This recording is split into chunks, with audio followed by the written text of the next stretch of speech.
Tu vas bien? Comment allez-vous les amis? Aujourd'hui on va parler de mort. J'espère en tout cas que vous allez bien. Pour ma part ça va très bien. Aujourd'hui on va parler d'un concept incroyable. Ce concept il est magnifique. Non, j'ai décidé de parler de comment on en est venu à l'histoire et de sa popularité. Qu'est-ce que c'est devenu? Et aujourd'hui, rien de mieux que de commencer avec une série que là je suis en train de lire en ce moment. C'est Death Note. vous allez voir l'ampleur de Death Note. Pourquoi c'est aussi connu, Death Note. Alors juste avant, on n'hésite pas à s'abonner, à activer la cloche de notification si vous découvrez ma chaîne, etc. À me dire ce qui va dans cette nouvelle série. N'oubliez pas aussi de vous abonner à mon Instagram parce que je fais pas mal de sondages, etc. Et souvent je les mets en application comme une demande de vidéo, etc. Donc je les mettrai en application. Les amis, le Death Note. Alors Death Note est un ancien manga quand même. C'est un vieux manga, on va pas se le cacher, qui date de l'année 2003 jusqu'en 2006. Donc à peu près 3 ans, hein, si mes calculs sont bons. Pour écrire tout Death Note. Death Note ça comporte 12 tomes, donc 12 mangas, qui a un 13e et bientôt un 14e. Enfin vous allez comprendre ça tout de suite. Déjà on va parler des 12 tomes de Death Note. Déjà je vais faire un petit résumé pour ceux qui ne connaissent pas Death Note, c'est ce chef-d'œuvre déjà.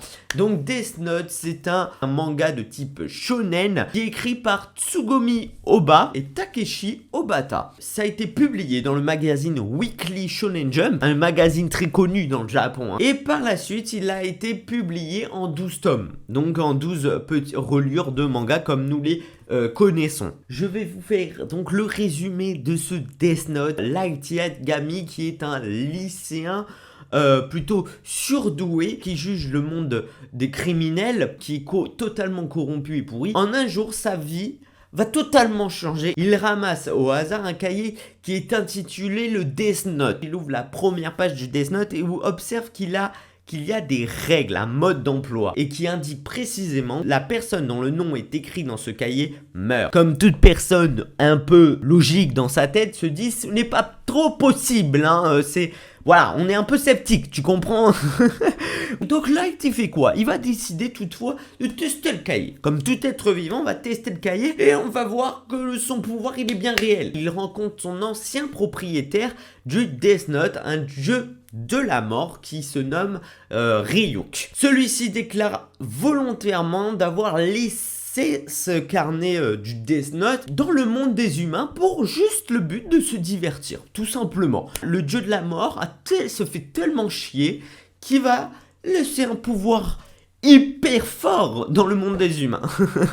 Light décide donc d'utiliser le Death Note pour exterminer les criminels, donc faire la notion du bien dans le but de bâtir un monde parfait, un monde dont il sera précisément le dieu du coup, puisque c'est lui qui pourra choisir s'il meurt ou pas. Il apprend peu à peu donc du coup à se servir des pouvoirs du cahier et de ses règles. L'utilisateur ne peut tuer une personne que s'il connaît son visage et en y inscrivant son prénom et son nom de famille. Il peut également en préciser donc la cause de la mort et les circonstances détaillées, sachant que s'il ne met rien mais juste son nom, son prénom et qu'il a bien vu son visage, il mourra juste par défaut d'une crise cardiaque s'il ne détaille pas. Tout est détaillé, fortement détaillé dans le manga, avec souvent des petites pages après les chapitres qui montrent toutes les règles précisément du Death Note. Au bout d'un certain nombre de morts inexpliquées, totalement inexpliquées, de criminels qui à travers tout le monde entier, ça va attirer l'attention de l'Interpol, du mystérieux L. C'est un détective qui est hyper fort. Ce détective L, qu'on ne connaît vraiment pas l'identité, on ne connaît ni son visage, ni son vrai prénom, ni son nom, il va décider d'enquêter sur ce tueur en série qui se nomme Kira. Ce surnom n'a pas été instauré par Light Yagami lui-même, ça a été instauré par carrément le public, tu vois, le public en a décidé carrément. Voilà, donc à peu près le synopsis donc de Death Note, un synopsis assez clair quand même, assez précis.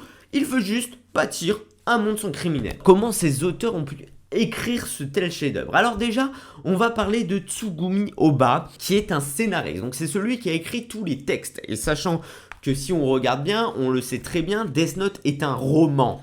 est littéralement un roman. C'est énormément écrit. Alors Tsugumi Ohba n'est pas son vrai prénom, non, ni son vrai nom. On ne connaît pas vraiment son visage aussi. C'est juste un pseudonyme. Hein. Cette personne-là est très connue. Donc Tsugumi Ohba pour avoir écrit Death Note, Bakuman et même Platinum End. En fait, il a fait trois mangas. Et dans ces 3 mangas, on les a tous en France déjà. Donc ça veut dire qu'il est assez populaire quand même, très très populaire. Cette popularité, cette façon d'écrire dès le premier manga, c'est quelqu'un qui sait écrire, on le voit, hein, c'est pas son premier, on pense que ce n'est pas son premier manga. La popularité de Death Note est tellement haute que les personnes, le public pense que ce pseudonyme de Tsugumi Ohba va cacher un scénariste beaucoup plus célèbre que ce qu'on en pense. Donc, les rumeurs supposent que ce serait Gamo Hiroshi. Mais ce mec-là a écrit minimum pour moi 2 chefs-d'œuvre parce que j'ai pas lu Platinum 1 et je ne sais pas dire encore. On va passer par le dessinateur maintenant qui se nomme Takeshi Obata. Donc Takeshi Obata, cette fois-ci, c'est pas un pseudonyme comme Tsugumi Ohba. Du coup, c'est un dessinateur plutôt de manga, un dessinateur de manga japonais. Il s'occupe juste principalement, c'est un des dessinateurs qui s'occupe vraiment juste à dessiner. Il n'a jamais écrit quelque chose, il préfère ça donner à des scénaristes. Il n'aime pas écrire, peut-être il est moins fort pour écrire, il est juste plus fort pour faire des dessins. Sachant que les dessins du Death Note sont hyper bien faits, sont très réalistes, sont très stylés. Beaucoup de détails dès le premier tome. Et puis ça augmente de toute façon au fur et à mesure comme tous les mangas. Death Note reçoit un petit problème. On est d'accord qu'il a été publié dans le shonen. Mais entre nous, ce manga ne fait pas vraiment shonen. Shonen, pour rappeler, c'est un manga qui cible principalement un public de jeunes et plutôt hommes, voilà. Ce qui est totalement faux, hein, puisque les femmes peuvent le lire. Attention, vous voyez, c'est très misogyne, un peu le monde du manga. Je trouve pas ça très shonen. Je trouve qu'il y a un niveau de lecture qui aborde des thèmes hyper sensibles et hyper durs à comprendre. La politique, la philosophie du bien et du mal. Là, pour comprendre qu'est-ce que le bien et qu'est-ce que le mal, c'est vraiment très philosophique. Hein, c'est un sujet de dissertation. Tsugumi Ohba, le scénariste, dit qu'il n'y a aucun message, aucune idéologie dans ce manga, qui se résume juste à ses yeux un combat stratégique et psychologique entre Light et les policiers. Donc à partir de ce moment-là, donc le frérot, il se dit que lui, il n'y a rien. Mec, c'est des sujets de réflexion, le Death Note. Donc déjà, il y a une grosse problématique qui est posée dans la question du Death Note entre la peine de mort et la justice. Alors pourquoi ? Light, il est persuadé d'agir pour juste le bien, le nom du bien, puisqu'il vise à faire un monde meilleur, à faire un monde sans criminels. Mais en fait, ça sera lui, du coup, le seul et unique criminel, puisque c'est lui qui a le pouvoir de tuer de tout le monde. Il va devoir tuer des innocents pour arriver à ce monde-là. Donc du coup, il va devenir un meurtrier en série, puisqu'il va tuer, de toute façon. Il va devoir tuer des gens qui sont bien, puisqu'ils font partie du FBI, de la police, etc. C'est quand même très paradoxal, tu vois, c'est genre vraiment super paradoxal. Et c'est là que la force de Death Note est devenue tellement populaire, puisqu'il y a aussi cet esprit de dissimulation, puisque tous les personnages cachent leur identité, vraiment tous les personnages. Puisque Light Yagami joue le rôle de Kira, on ne sait pas qui c'est Kira, et Kira est un personnage inconnu. Les meilleurs détectives sont des personnages inconnus qui cachent leur identité, puisqu'ils comprennent que c'est grâce au nom et au prénom qu'ils vont mourir. C'est là le bordel monstre, et c'est là que ça nous donne très envie de comprendre pourquoi ce manga plaît autant, puisque personne ne connaît le nom et le prénom de la personne. On veut que Light découvre ce nom pour qu'il le tue.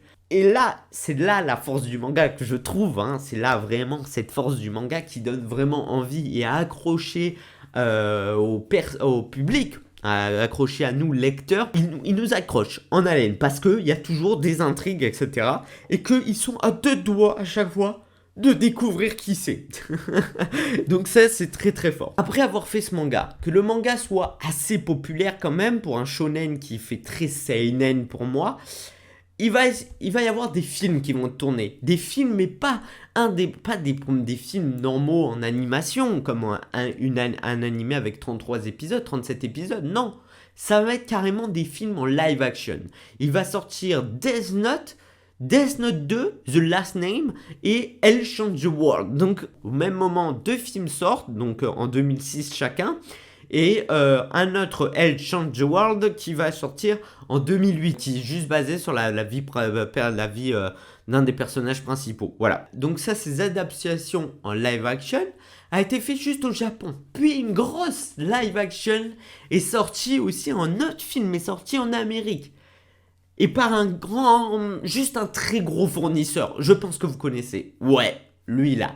Oui, ce gars-là, Netflix. T'as capté. Netflix en partenariat avec la Warner Bros. Voilà. Maintenant, je vous laisserai juger juste les films. Ça, c'est plus tard. Ça, c'est à vous de me dire qu'est-ce que vous en avez pensé de ce film. Mais je trouve que du coup, juste ça, ça montre une popularité hyper énorme qui a vraiment eu beaucoup de live action, beaucoup de films sur Death Note, sur ce livre-là. Donc même moi qui ne savais pas vraiment de quoi ça parlait il y a quelques temps, Death Note vraiment spécialement, je le savais qu'il y avait des films qui étaient sortis, je le savais très bien, etc. Je le savais énormément. Il y a eu aussi carrément, parce que bah oui, il n'y a pas eu aussi qu'un film, il y a eu aussi une pièce de théâtre, ah bah oui, il y a carrément.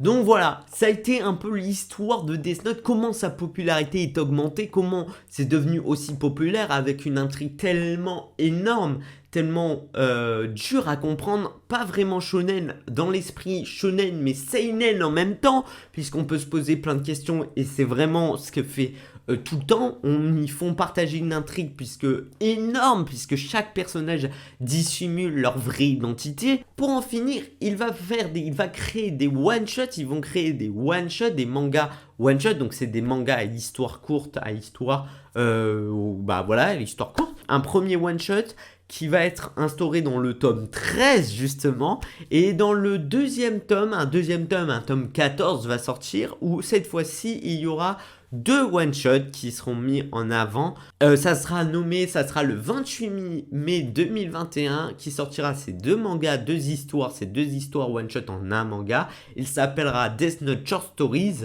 Donc voilà, à peu près vous voyez la popularité de ce manga tellement énorme, qu'il en a des pièces de théâtre, des films, des animés, des livres, des one-shots, etc.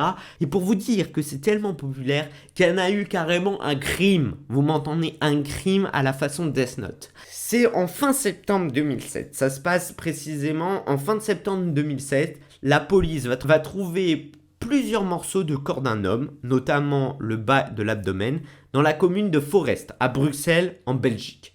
Dans le parc d'Uden. Il y avait les deux morceaux de corps retrouvés étaient accrochés avec des morceaux de papier écrits Watashi wa Kira Desu. Ce qui veut dire je suis Kira. T'as capté le délire. Le mec est juste un peu trop fan de Death Note. Donc la police pense d'abord à une blague macabre d'un étudiant en médecine, mais n'exclut pas le meurtre car le corps reste non identifié. Donc pour vous dire carrément, qu'ils ne savaient même pas si c'était vraiment un corps ou pas.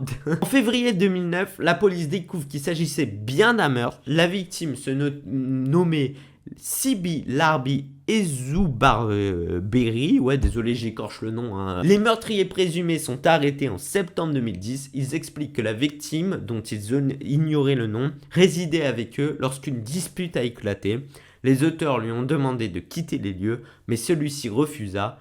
De nombreux coups ont été alors portés, entraînant la mort, à la suite de quoi eut lieu le dépeçage. La victime était alors âgée de 37 ans.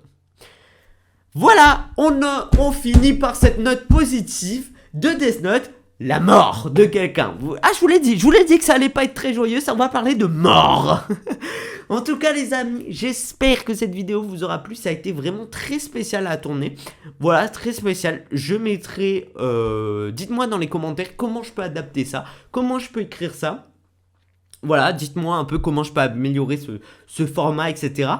Voilà, on a vu la popularité de Death Note tellement que c'est devenu populaire, ce manga. Comment il est devenu aussi populaire, comment il est devenu aussi connu avec son scénario, avec son dessin, avec ses films, avec ses meurtres, etc. Enfin, toute l'histoire de Death Note, du manga Death Note. Et c'est pas fini, ça va pas se terminer là, je pense. Voilà. En tout cas, les amis, on se retrouve vendredi 20h pour une prochaine vidéo. Les amis, sur ce, restez très à l'affût vendredi. Restez très à l'affût, car grosse surprise. Voilà, j'en dis pas plus. Mais restez franchement à l'affût, les amis. Et puis, on se retrouve pour une prochaine vidéo. Bye tout le monde, ciao. À bientôt, abonnez-vous. I'm just fucking lit. Drink a bottle of this shit, man. Bottle of this shit.